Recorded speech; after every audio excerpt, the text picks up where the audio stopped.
Guten Tag, alle. Welcome to this begrafenis to Mrs. Anna Friesen. Ons fredag dat je zijn hergekomen om deze familie te zijn hier vandaag. En dit is een dag vier, dat is een troejaardag. Aan ene zijde is het treurig, dat is een afscheid, dat is een goodbye. Aan de andere hand is het ook een vredensfase, wanneer we aan Mrs. Anna denken. Dat ze niet meer hier is, dat ze niet lijden, dat ze bij Jezus is. Ik mijn vrouw, wie weer met en Theresa op bij huis, dat ze de nodig kreeg, dat ze krank werd, dat ze cancer had. Ze weer daarna geloot, ze had een karakter van gelotenheid, dat weer vrede. Wie weer met een top in het hospital is, de dokter zegt, ze had op eens werken te leven, vielleicht Monat. En ze weer daarna einmal geloten, wenn ze zegt, dat zij had een leven gehoopt, dat wanneer ze hier bij me weer weg zijn, dan wordt ze bij Jezus zijn, ze wordt bij haar man zijn, ze wordt bij haar familie zijn, mensen wat ze mist. En aan die zijde is het een vredensfase. Aan de andere hand is het ook treurig voor je familie, om af te geven, afscheid te nemen. En zo Raymond en Wayne en Sonja, de jongens, Theresa, we zijn hier om deze dag met jullie te gaan. En bis zum zij, we zijn jullie goud. En we willen met deze dag met jullie te zijn. En ook in de toekomst. En we waren met jullie te gaan voor jullie beden, kracht over jullie beden, dat je kan deze tijd doorgaan. Gott zegt dat hij geeft ons wijsheid, hij geeft ons vrede. Zo'n vrede wat we als mensen manchmal niet meer te verstaan kunnen. En den vrede wensen we over jullie. We worden een service hier afraden. We vragen ook voor al die wat online zijn, wat van wie afkijken. Vielleicht zijn er onkels, vielleicht zijn er tantes, familie, vrienden, wat kijken van wie af. Ons vragen dat je ook een livestream ons kan zijn met deze familie top zijn van jou. Dankzij voor je tijd nemen voor dat en best live bewijzen van wie af. We worden een service afraden. We worden wat leider zingen. Het team die wat hier een paar leider zingen, je kan best krijgen door zetten blijven. De leider worden non-gedag zijn, kan je weer met lezen, met zingen, wanneer je wil. Noordem dan wat pastor John Wall, die wat de boodschap had, wat genereerd had, waar er een levensgeschichte hier. En dus dat we deze service hier goed dat wat je een paar dingen maar zijn, een levensgeschichte, de obituary wat waar ver je leest. En zo wel best je loten zijn en best deze dag dat aannemen en God zijn stem hier. Mijn vraag dat nog eenmaal dat je zijn hier aangekomen, mijn naam is Jacob. Ik zie een van de pastors hier en ze hebben dus slag aan een hand, maar het is vrij dat we kunnen met deze dag met jullie top zijn. Wel best top beten, dan gaan we weer aan de service. Dankzij voor de hemel voor die live, dankzij voor die genoeg, dankzij dat u hast versproken, u was allemaal bij ons zijn, ga ons wat eng, we kunnen ons allemaal op die verloten. En ik bid best krijg nu vrede over deze familie wat er hier is, de vrienden wat er hier zijn, ja van ons best dient op vrede wat we kunnen veilen en deze dag te vieren. Het is een begrafenisdag, een dag waar we afscheid nemen, maar waar we weer reminded zijn, waar we verder kijken, dat deze tijd hebt, deze eer is kort en noordem kan we bij die zijn. We loven die dag die dat u goud best te ons, en maar best u goud. Alle prijs, jij trekt naar die. Amen.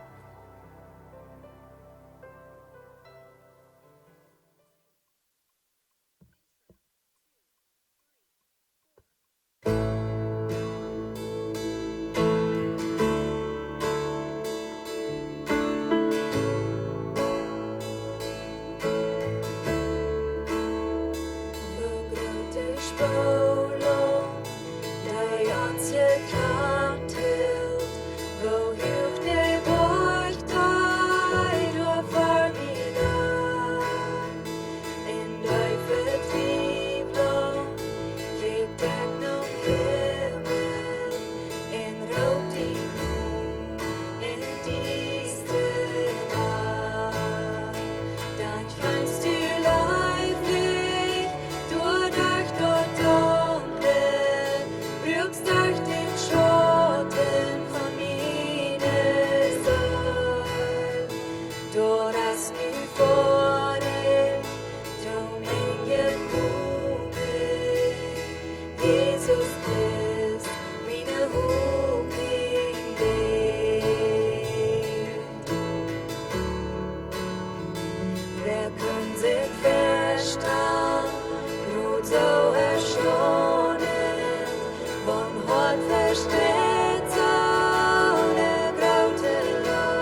begruvda Körper, ich leben will.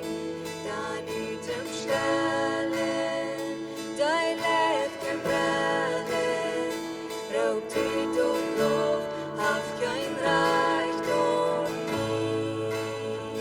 Dann könnt dein Morgen in die Verstecken, die begruvda Körper, ich leben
als Jezus zijn vriend Lazarus starb und als Jezus schließlich noch Feuer der Lot durch war, dann fragen die Schwestern arm, oder die sagen zu arm, wenn du wirst hier was, dann wird das nicht passiert.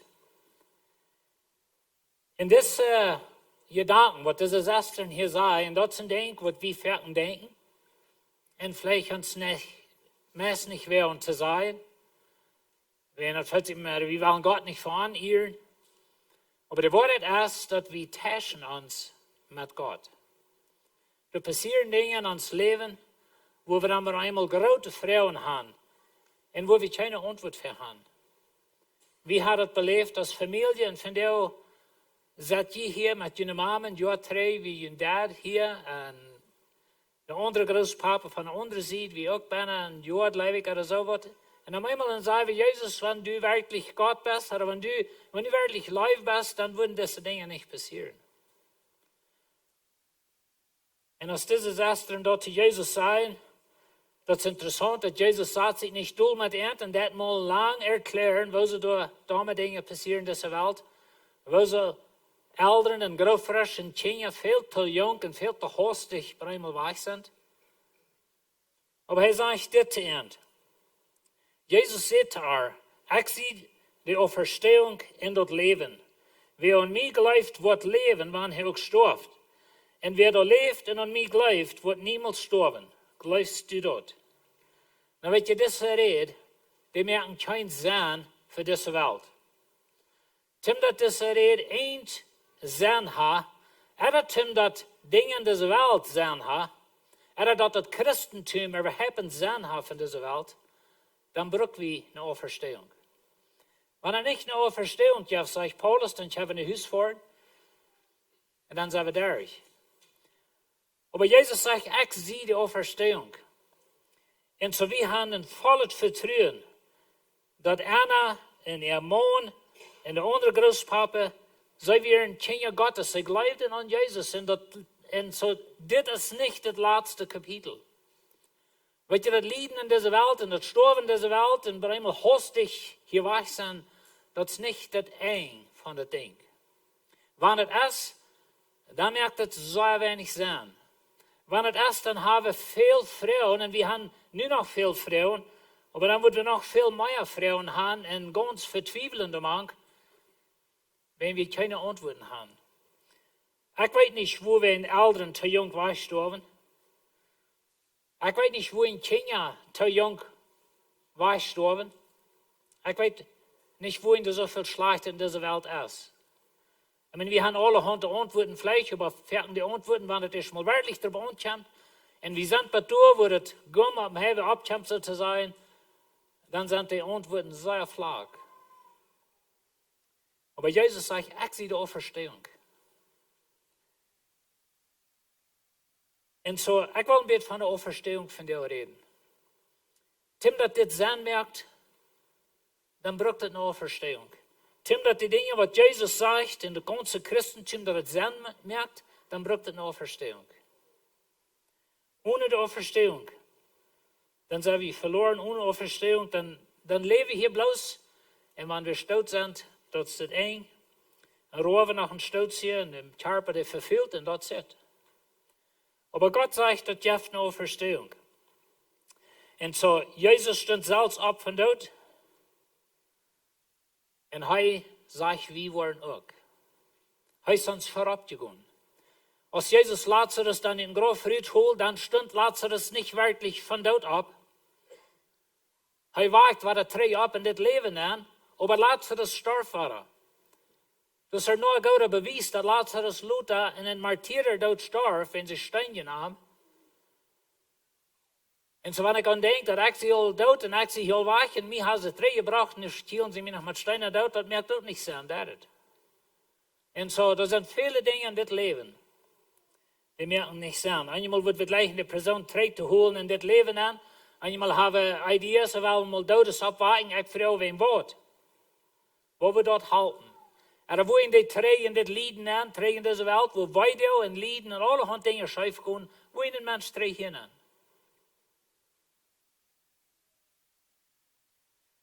Aber Jesus wirkt Lazarus ab, für was immer Ursache er hat.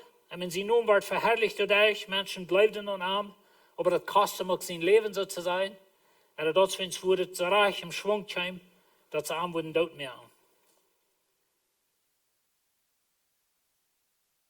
Und so wie man verstehen, dass Jesus hier zu der Sestern sagt, ich sehe die Auferstehung in das Leben, wann die sterben, wo ihr leben, und wann die leben, und wo ihr niemals sterben, like, da merkt keinen Sinn, wir haben hier großen Toten vor uns, so ich glaube an Jesus, ist danach gestorben. Und so wie man dann denkt, dass Jesus redet in der Ewigkeit an.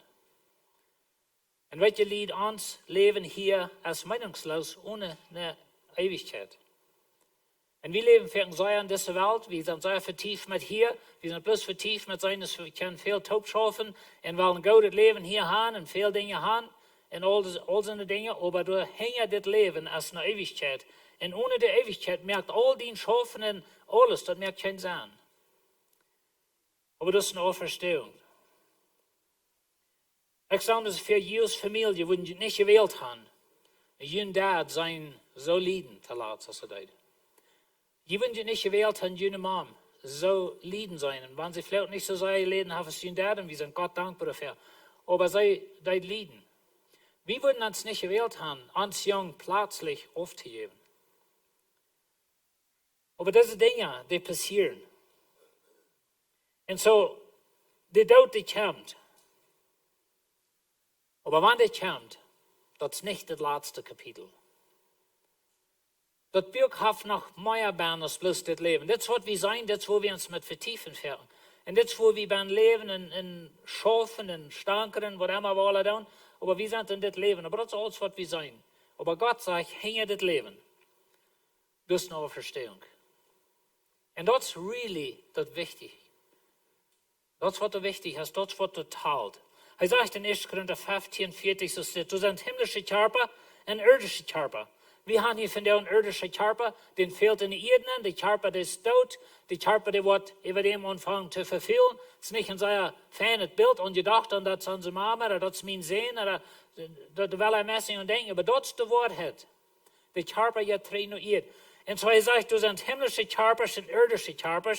Dort, was im himmlischen Körper scheint ist, es wird anderes, als was im irdischen Körper scheint ist. Und wird ihr uns Körper fein? Wenn du einen feinen Körper hast und das ist gesund und das schafft alle, was weiß man, das ist bloß das beste Ding, was wir haben. Uns Körper, der hat was scheinet an sich. Und so hast du die befriedigt, wenn dem ja also hat so Geschmack, hat so Geschmack für David, oder David für Ar. Und so, wie sein wird Geschmack, wird Herrlichkeit in uns irdischen Körper. Aber er sagt, der himmlische Körper hat eine Unterscheinheit. Das wird anders. Und so, wenn wir nicht bloß alles in das irdische Körper nehmen, wir können das irdische Körper sehr abputzen und sehr Geschmack antragen und alles, und sehr Sünden, und das ist ein gutes Ding, da wir einen Körper haben. Aber er sagt, das ist noch was Besseres im Kommen, das ist ein himmlischer Körper. Und so, wenn das Körper hier ist, sind Worte, wenn das Körper ist, große Not hat, und das Körper ist sehr weit haben, in Lieden machen sie wieder, dann werden wir ändern, das Körper ist sehr vergänglich. Wir können jung sein, wir können stark sein, und wir können so denken, ich habe die Welt, bin selbst zu holen, ich will alles tun, was ich kann, ich will alles tun, was ich will, wenn ich weiß ja alles, und ich kann alles, und einmal bang, dann ist es durch. Und so das Körper hier ist vergänglich. Du von der beiden Sätzen, die Körper, das ist vergänglich. Und so, er sagt, der wird vergehen. Er sagt wieder in Vers 42, so wird es doch sein, wenn der Tod ist abstund, der Körper, der gesagt wird, und das wird wir von der wollen tun, sozusagen, wir wollen das Körper sehen. Und wenn wir uns sehen, dann denken wir an die Erden an. Und so, er sagt, wir wollen das Körper sehen. So wird es doch sein, wenn der Tod ist abstund, der Körper, der gesagt wird, muss vergehen. Und so das Körper wird vergehen, aber der wird von dort absteht, wird bestehen. Und so einer wird ein Tag abstehen mit nie Körper, der wird never mehr sterben. Der wird niemals mehr treffen, der wird niemals mehr leiden, der wird keine Weide mehr haben. Ein herrlicher Körper. Na, vielleicht lecken sie sich Kraxis von der. Vielleicht denken wir, wo warten sie in den Himmel, looten sie wieder. Vielleicht haben wir Hoher da oder nicht, ich weiß nicht, aber wir denken an so eine Dinge. Wo warten sie in den Himmel, looten? Wo ist das wichtig? Diese hier schmecken, die wird dort schmecken. Aber er wird ein herrlicher Körper sein. Nicht mehr von Treffen Frieden in so eine Dinge dort. Nicht mehr ganz verkielt von einem großen Accident oder was. Like, das wird ein herrlicher Körper sein. Wunderschön. Er sagt wieder in Vers 43, was geringet, was gesagt. Und wenn ihr das Körper hier ist gering. Ich meine, wenn der staut, dass der Mathe in die Erden anwenden, wie wollen den hier nicht lang haben? Und so, das ist ein geringes Ding sozusagen. Was geringet, was gesagt, aber was von dort absteht, wird herrlich sein. Und so, dort, was von dort absteht, in der Auferstehung, dort wird herrlich sein. Wir weten nicht mal really, was sein. Ich meine, Jesus, sein Körper, ich glaube, er lecken sich korrekt nur der Auferstehung, bloß er wie ein bisschen anders. Er sagt zu seinen Jüngern, ich habe Fleisch und Knirkes, like, food me on, ich sehe nicht in Jesus. Aber doch, dann war immer wieder wach, dann war immer wieder da, und so, da wären Dinge anders. Ein himmlischer Körper. Aber sogar seine Nerven wären noch an den abgestundenen Körper. Und so, die wir in vielen Hinsichten haben, sei er rein. Aber der wird herrlich sein, sagt er. Was gesagt wird, ist schwach. Und wie weit einer, der Körper wird schwach und schwach und schwach, aber das schließlich abgeht. Und so, was gesagt wird, ist schwach, aber was abgestunden wird stark sein. Und so, ich vergleicht das alle mit dem Nie. Und so, dort, was hier ist, dort ist gering, dort verjährt, dort ist schwach, was du absteht, dort ist stark, dort ist herrlich und dort ist wundervoll. Und das ich auch sehe, die haben gesagt, die älteren Bett und treffen gestorben. Und denk, was wir so viel, das ist so arg. Like, das soll never passieren auf dieser Welt. Gerade jemanden ohne gerade frisch abwaschen und so eine Dinge, like, das ist bloß nicht reich. Wir sagen, das ist nicht fair. Und das ist auch nicht. Aber Jesus hat nicht gewählt, sich ans Charakter erklären, wo sie das oder dort oder ja, alles passiert. Er sagt, ich sehe die Auferstehung. Geläuft an mich und dann war ihr Leben, wann ihr gestorben. Und so das ist das Ziel, die Auferstehung. Und so die Körper, die wird herrlich abstunden, Vers 44. Du wird ein fleischlicher Körper gesät, das ist, was wir hier von der uns haben. Ein fleischlicher Körper, wird Titus in die Erde anzubringen, der verjährt. Und so ein fleischlicher Körper wird gesät, aber dort wird ein geistlicher Körper von Tod abstunden. Und so das ist ein fleischlicher Körper, ein geistlicher Körper. Wir können nicht 100% korrekt verstehen, was er alle meint. Aber Jesus hat einen irdischen Körper, den wird dort gemerkt, den wird verpitcht und dort schließlich Blade ut. Und er steckt und Kreuz und starb durch. Aber dann ist er abstand, dann hat er einen wundervollen Körper. Na, der wir in welcher Hinsicht ein Kreuz in unserem Körper, aber das wie ein geistlicher Körper. Er sagt, wenn ein fleischlicher Körper jeft er doch ein geistlicher Körper. Und so Paulus sagt immer weiter, dort was hier ist, dort schwach, dort fleischlich, dort wird sterben, dort verjährt, dort kommt dort ist herrlich, dort ist jässlich, dort ist wunderschön, dort ist herrlich und dort wird bestehen. Er sagt wieder in Vers 47, der erste Mensch wird von Stoff von der Erde, der zweite aber vom Himmel. So er redet hier von Adam und von Jesus. Adam wird von dieser Erde genommen. Jesus kam vom Himmel, aber er hat auch einen Körper. So als die von der Erde genommen ist, sind auch die anderen, die von der Erde stammen. So wie liegen in Adam in das Körper, in dem wir von der Erde kommen. Und so als die himmlische ist, sind auch die vom Himmel stammen. Und so Jesus hat einen himmlischen Körper. Und so wie liegen in Jesus. Wenn wir an ihm glauben, dann gehen wir am Hänger an. Sein irdischer Körper starb, sein geistlicher Körper stund ab. Wir starben, ans Körper wird geistlich war abstunden. So ist wie dem, der von der Erde ist, liegen, so wo wir auch dem, der vom Himmel ist, liegen. Und so wie wir in Charakter sein als Jesus. Ich gerabele, ich denke einmal, wo wir in der Ewigkeit sein, und ich war puffen und sieg da, und puffen und sieg da nicht, und ich weiß nicht, wo er wird sein. Aber er wird wunderschön sein. Vielleicht noch ein Stier in Jahr und ein anderer Stier in Jahr und alle werden rumfahren. Ich meine, wir denken einmal so, wir wollen den Himmel, du hast die goldene Gossen, weil wir die Lebenszeit sehen. Das ist nicht untreibend, wenn ich die Wahrheit sagen, ab eine hohe goldene Goss gehen. Aber ein ferner Tool mit großen Wuta und wie ein jässlicher Körper, keine Krankheit mehr, kein Beise, nicht, was uns irgendwo aufladen wird, der alle Beise war. Ich meine, in dieser Welt denke ich einmal so, wenn er die Beise hier mal raufnehmen und bloß einfach mal die Welt war so, wie es Gott von Anfang an macht, das ist eine ferne steht im Sinn, nicht so? Und so, wird eine herrliche Ewigkeit sein, mit einem neuen Körper. Er sagt wieder in Vers 51, horch einmal her, ich sage in Geheimnis, wir wollen nicht alle sterben, wir wollen aber alle verändert worden. Dann habe ich hier von, dass der Körper, die muss sterben, das steht nie ab. Aber er sagt, some von uns wollen leben, wenn Jesus zurückkommt. Und so, wir wollen nicht sterben, wir wollen verändert worden, verwandelt. in ein Augenblick. Er sagt, er wird plötzlich kommen, in ein Augenblick. Wenn die letzte Trompet blosen wird, die Trompet wird geblosen worden und die Todes werden abstehen, unverweslich. Unverweslich. Er nannte noch einmal war er ab, das ist ein herrlicher Körper, der verjährt nicht mehr, der wird nicht mehr krank, der hat nicht mehr Schrift. Du hast kein Leiden mehr, das ist ein herrlicher Körper. Und so, das steht unverweslich und wir wollen verändert worden. Ich weiß nicht, wie dir das geht, aber ich wünsche mir immer, wenn ich hier lebe, wenn Jesus zurückkommt. In einem Augenblick, puff, hat ein geistlicher Körper. Dann brauche ich das nicht durch. Aber ich weiß nicht, es wird passieren. Aber Paulus sagte, dass wir nicht alle sterben, wir wollen aber alle verwandelt worden. Und weißt du, wir wollen nicht hier, wir wollen nicht in Ewigkeit gehen mit einem Körper, was da leiden wird. Ein Körper, was krank wird, ein Körper, was irdisch ist, was verjährt und was alt und schwach wird. Wir wollen in Ewigkeit gehen mit einem Körper. Was gemerkt ist für Ewigkeit. Vers 53. Er sagt, das so, das, was verwesen kann, man dort antragen, was nicht verwesen kann. Und das, was sterben kann, man dort antragen, was nicht sterben kann. Und so, er sagte noch einmal weiter, das wird verwesen, das wird sterben, das ist gestorben. Und das wird dort antragen, was nicht stirbt und was nicht verwest, was nicht krank wird. Vers 54. Aber wenn das wird verjährt, so das wird vergehen, wenn das wird verjährt, dort übertragen wird, was nicht verjährt, so der himmlische Körper wird nicht vergehen. Und wenn das, was stirbt, dort übertragen wird, was nicht stirbt, dann wird das wörtlich so sein, als dort geschrieben steht, der Sieg hat den Tod abgeschluckt. Und weißt du, die Bibel lehrt uns, dass der Tod ist uns letzter Feind sozusagen. Wenn wir hier gestorben sind auf dieser Welt, dann sind wir durch mit dieser Welt, wir sind durch mit dem Feind, wie, besonders wenn wir an Jesus geglaubt haben, heißt unser Erlöser, wir sind hier durch. Na, da sind viele andere Schriften in der Bibel, die reden von der Auferstehung.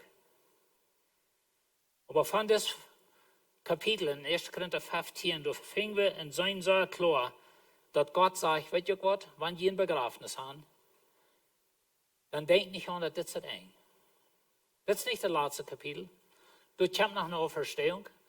Du kommt noch ein herrlicher Körper. Du kommt noch ein Körper, was all diese Dinge, was uns hier schlagen, was hier weidern, und wo die Knien hier nicht mehr wollen uithalen, der Regen, der verkämpft, und uns Körper, der wird alt und schwach, und schließlich kann nicht mehr gehen, er klar denken, und die kann in ein Hospital, ein Altenheim fahren, und dann mal bechecken, warum man uns Körper schafft auf dieser Welt, und die werden alle von wo ich rede, dort wird nicht mehr sein in der Ewigkeit. Das ist herrlich.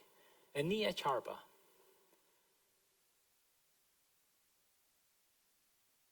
Und so jene Mama, er dort, ist in Wirklichkeit in sich. Sie haben den letzten Feind überwunden. Ihr Dad hat auch. Der andere Großvater hat auch. Die wollen jene Mama missen. Ich meine, er lachen mit der Großkindertaub. Der Rest nicht mehr. Aber denkt daran, dass das nicht eng. Sie haben eine wundervolle Zukunft für sich. Und wenn ihr so eine Titel steht, ein Begräbnis bringt uns Taub, so ist das nur steht. Wir haben in unserer Familie belebt und Lorna sieht besonders manchmal, dass einmal plötzlich wer stirbt und dann kommt die ganze Familie taub, was alle nicht Zeit hatten. Die Familie taub kommt das an, keiner hat Zeit, einer wohnt dort, einer dort, und andere noch so, aber einmal hastig knallt es, dann sind wir alle taub. Und so der Tod bringt uns taub gewisse Moten. Aber ich will uns von der Moten merken sagen, weißt du Gott, weil wir sicher merken, dass wir in der Auferstehung taub kommen. Weil wir sicher merken, dass wir an Jesus Christus glauben. Wenn wir an Jesus glauben, dann sagt Gott, dann gibt er uns das ewige Leben und wir haben diese Auferstehung für uns, wir haben das Ziel für uns, diese Hoffnung, und dass wir wollen alle abstehen. Wenn der Tag kommt, wo die Todes werden abstehen, die werden nach Leben worden verwandelt worden, dann sagt Paulus, wir wollen alle Jesus begegnen in der Luft. Und wenn der Tod uns Tod bringt, dann würde ich sagen, aber wir sagen, dass die Auferstehung uns noch viel doller Tod bringt. Und so will ich den Mut merken als Familie. In das Leben, wo wir immer Tod haben, in das Leben haben wir diese Dinge, was wir so schlecht leichen. En einmal veel Frauen hebben gaan en einmal worden gleich mal zum Antworten zu kriegen. Die Dinge sind hier. Weil Jesus verspricht eine bessere Zukunft. Und so werden wir schon mit, dass wir da sind. Und so Jesus sagt, hat sie die Auferstehung und das Leben. Wer an mich läuft, wird leben, wenn er gestorben. Und wir haben das volle Vertrauen, dass einer sich lebt an dem Herrn. So ich kam die Leute ein paar Monate hier in der Kirche und wir haben mit ihr spaziert und sie waren so mutig, sie haben eine positive Einstellung. Aber noch viel mehr, sie glaubt an dem Herrn Jesus Christus. Und so Jesus sagt, wer an mich glaubt, der wird leben, wenn er gestorben. Und so wenn einer gestorben ist, dann glaube ich, wenn Jesus ihnen wieder so sind, dann sagt er von dir, weißt du Gott, einer lebt. Sie lebt in der Dachkampf, wo sie nie ein Körper wird kriegen, eine neue Auferstehung. Und so die Schrift ist sehr klar, wenn wir glauben an Jesus Christus, dann wollen wir uns treffen in der Auferstehung. Man kriegt wieder dort was sein, und wo viele Menschen wir alle waren kennen, das ist vielleicht eine Nebensache, das ist uns hier sehr wichtig. Dort wird es vielleicht weniger sein, aber was immer das ist, da wird herrlich sein, und so dass wir uns das nicht mal feststellen. So hier wird es vergehen, dort wird es bestehen. Hier ist es gering, dort ist es herrlich. Hier ist es schwach, dort ist es stark. Hier ist es fleischlich, dort ist es geistlich. Hier wird es verwesen, dort wird es bestehen. Hier wird es sterben, dort wird es leben. Und so jene Mama, die glaubt an Jesus. Jene Grandma, sie glaubt an Jesus. Und wir haben volles Vertrauen. Und Gott sein Wort lehrt uns, dass sie es von der beim Herrn. Und sie haben kein Schrift mehr, sie werden nicht mehr lieben. Und wenn wir an Jesus glauben, können wir uns in der Auferstehung wieder treffen. Wir werden noch beten. Himmlischer Vater, wir danken dir für ihr Leben. Wir danken dir für das Beispiel, was sie wir. Wir danken dir für das sie an dir glaubt. Und Herr, wir können nicht verstehen, welche Dinge in das Leben, oder die Dinge, die uns passieren, oder wo so Großer so jung weggestorben, oder wo so Eltern so jung weggestorben. Herr, wir können nicht verstehen, wie Frau mit Lazarus in der Schwester und wir sagen, Herr, wenn du hier warst, wenn du was dran gehst, wenn du uns leist, dann wird es nicht passiert. Aber ich glaube, du sagst von der Träne an und du sagst, ich sehe die Auferstehung in das Leben. Wer an mich läuft, der wird leben, wenn er gestorben. Und dann versprachst du nie Körper. Und wir danken dir dafür, Herr. Und ich bete für die Familie, wo sie entladen durch diese Zeit, ja für eine Kraft, ja für einen Frieden. Und dass sie können mutig in eine Einigkeit wiedergehen, wenn auch große Löcher in ihr Leben sind. Wir danken dir, dass du was mit ihnen gehen. Wir beten das in Jesus' Namen. Amen. Wir wollen hier das Lebensverzeichnis haben von Albert Reimer.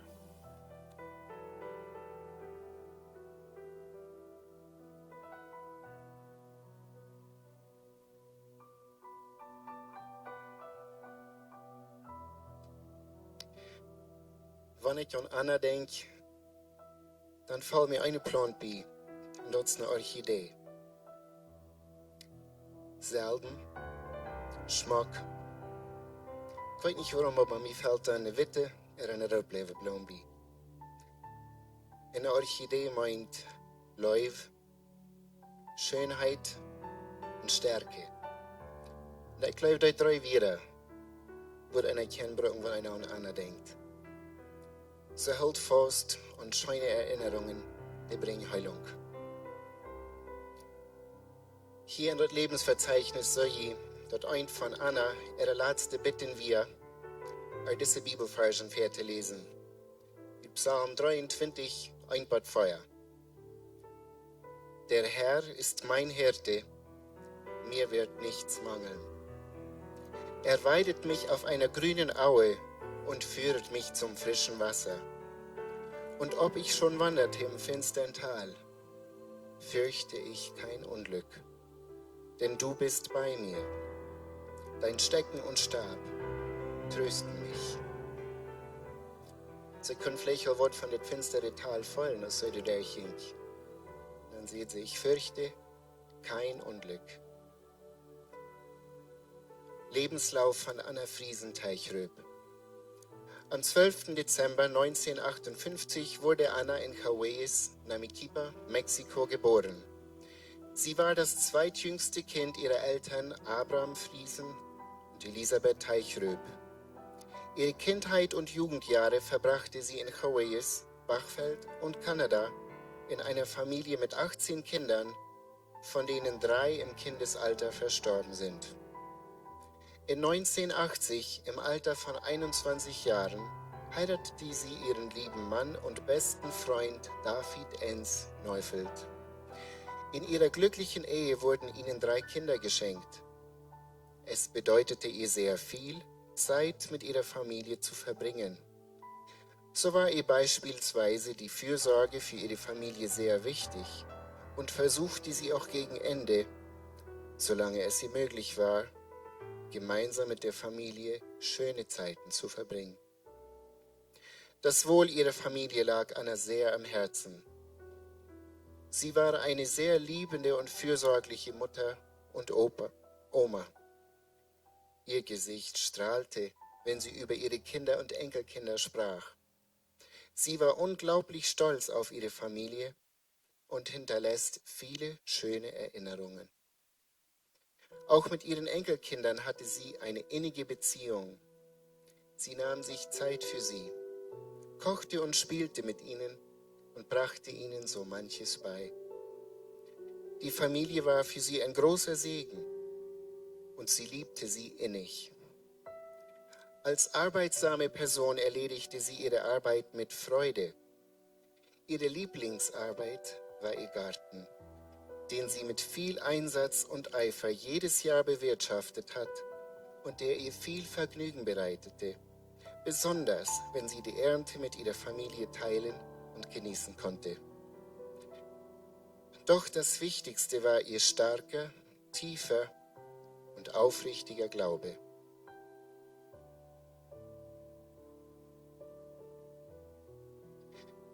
Das kam durch ihre Krankheit auch ganz besonders zum Vorschein. In den letzten Wochen im Krankenhaus strahlte sie eine bemerkenswerte Ruhe und Gelassenheit aus. Vorangegangen im Tode ist ihr vor 1 Jahr und 3 Monaten ihr Ehemann David. Sie hat ihn sehr vermisst, sehnte sich zum Himmel und erwähnte manchmal, dass sie das Gefühl hatte, dass David nicht weit weg wäre. Sie hat nach seinem Tod sehr viel Kraft aufgebracht und ihr neues Haus mit der schönen Umgebung und Aussicht von ganzem Herzen genossen. Wir als Kinder waren sehr stolz auf unsere Mutter. Am 6. März 2020 um 14:50 Uhr, nach einer 3-monatigen Krankheit, während der ihr ihre Kinder in besonderer Weise zur Seite standen, verließ sie diese Erde, um in die Ewigkeit zu gehen. Sie hinterlässt Sohn Wayne mit Ehefrau Sonja und Kinder Alessia und Livio, Sohn Raymond, Tochter Teresa und viele Verwandte und Freunde. Die Familie bedankt sich bei allen, die sich in Trauer mit ihnen verbunden fühlen und ihre Anteilnahme auf vielfältige Weise zum Ausdruck bringen oder schon gebracht haben.